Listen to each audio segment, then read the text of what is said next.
पंडित जी नमस्कार। पंडित जी बड़ा परेशान चल रहा हूँ, जरा ऑफिस आ जाते, कुछ काम था आपसे। क्या बात है पंडित जी, कोर्ट शो। अरे भाई डिजिटल इंडिया है, क्या बात कर रहे हो? पढ़े लिखे हैं हम, we are educated astrologers. Court तो बनता ही है, इसलिए बुलाया हमें आज। भाई प्रभु राम की कृपा है हाथ में। प्रभु राम की कृपा? वो कैसे? कृपा, राम की कृपा से हम समझते हैं जो भगवान राम के जीवन को समझ जाए। तो आइए ज्योतिष के माध्यम से समझें कि भगवान राम की जीवन शैली कैसे थी। भगवान राम के 5 मुख्य गुण जिनके बारे में हम बात करते हैं। सबसे पहले एक अच्छे योद्धा, जिसके लिए हमें एक अच्छा मार्स या मंगल की है जरूरत। एक अच्छा शासक जो प्रजा का ध्यान रखे, जो प्रजा को अपने साथ रखे और इंसान और मित्रों को बनाते टाइम ऊंच नीच का ध्यान ना देखे। माता से प्रेम, भाई से प्रेम, एक ही स्त्री के साथ संबंध, किसी भी स्त्री को बुरी नजर से ना देखना, पर अगर कोई स्त्री गलत करे जैसे शूर्पणखा, उसका भी नाक काटना। तो ये कहते हैं अच्छे शुक्र की निशानी। अपने गुरुओं का मान देना, अहिल्या उद्धार, ये है धर्म के रास्ते। तो बृहस्पति अच्छा होना। पर भगवान राम के जीवन में भी शनि की कृपा थी। शनि की 7.5 के दौरान उनको वनवास मिला, उन्होंने वनवास भोगा, कई कष्ट भोगे, बट उनके दृढ़ निश्चय और कठोर नियम की वजह से और अपने पिता की आज्ञा का पालन करने की वजह से वो राजा राम ना होते हुए भगवान राम में आ गए। तो इसलिए दोस्तों, भगवान राम की कृपा का मतलब हर मनुष्य के जीवन पे है। ज्योतिष ये कहता है कि आप सिर्फ ज्योतिष पे ही भरोसा मत करिए।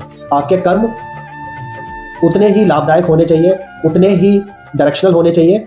और अगर आपके जीवन में ग्रह अच्छे हैं बुरे हैं, यदि आपको पता है कि आप अपने कर्म किस तरीके से कर रहे हो और अच्छे कर्म के लिए आपको क्या चाहिए, जो हमारे सनातन में बताते हैं।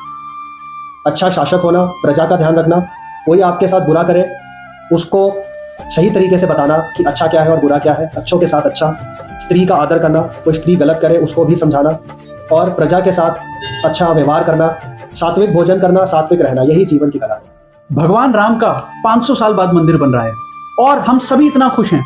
हर तरफ जय श्री राम के नारे लग रहे हैं। हमारे देश का यूथ इकट्ठा होकर के मंदिर में योगदान दे रहा है। पर मेरा एक सवाल है, क्या हमने भगवान राम के जीवन शैली से कुछ सीखा? आजकल का यूथ शॉर्टकट्स यूज करना चाहता है सक्सेस के लिए, लेकिन भगवान राम से हमें क्या सीखने को मिलता है कि चाहे कैसा भी कठिन समय क्यों ना हो, लेकिन सत्य की ही राह पे चलना और धर्म का पालन करना। दूसरा, राजा दशरथ के एक कहने पे भगवान राम ने पूरा राज अपना त्याग दिया और वन की तरफ चले गए, और आज का जो यूथ है अपने माता पिता की एक भी नहीं सुनता। तीसरा त्याग, भगवान राम अपना सारा राज साम्राज्य छोड़ के छोटे भाई के ऊपर वन की तरफ चले गए, और आज के जमाने में भाई भाई का सगा नहीं है, प्रॉपर्टी के पीछे हर घर में लड़ाइयां हो रही हैं। चौथा है मित्रता। वनवास के टाइम भगवान ने सबसे पहले जो मित्र बनाया वो थे निषाद राज, उसके बाद केवट। तो भगवान ने कभी जातिवाद नहीं किया मित्रता बनाने में।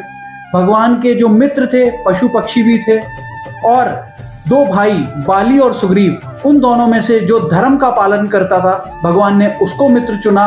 और 5वां, अपने शत्रु के साथ विनम्रता, प्रेम और संधि करें, और तब भी बात ना बने तो शस्त्र को उठाएं। इस वीडियो के माध्यम से हम चाहते हैं आप भगवान राम के आचरण का पालन करें और कमेंट सेक्शन बॉक्स में जाकर जय श्री राम लिखें। वीडियो को लाइक करें, सब्सक्राइब करें और ज्यादा से ज्यादा शेयर करें। जय श्री राम।